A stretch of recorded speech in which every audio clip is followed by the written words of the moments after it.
the Bonn Climate Change Conference with Marcel van Nijnatten from the Dutch Ministry of Agriculture, Nature and Food Quality.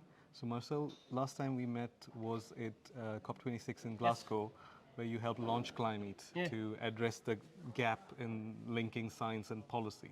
So coming back here now, and we are 6 months to the COP in Sharm el-Sheikh, what do you think about this gap? How can we address that better? The gap has already not widened, but slightly become less obvious, because there have been a lot of reports coming out of Clim-Eat indeed, or IPCC, that have made very clear what we need to do. We need to act, and that is has become very clear. We need to act on food loss, food waste, on innovation, and indeed on land use, which turns out to be one of the major issues here.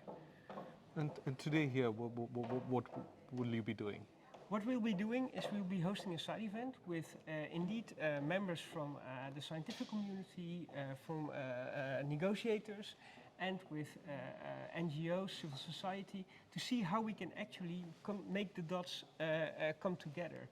And we need to act. We've talked about that, and we need to act now. And then how do you do that? How do you bring all those scientific data, all those knowledge that is already out there, how do you make that happen into action? How do you actually make sure that people, and that's the question, which people, how do you make sure that people who are in charge of making a difference actually start acting on that scientific data? So I like to work with deadlines, and we have a deadline coming up in the COP in Sharm el-Sheikh. So how can we get these people together as a coalition and get some of that action going? Follow the money, I would say. Who's there and who's pulling who's calling the shots, and let's get them on our side. I'm a positive guy.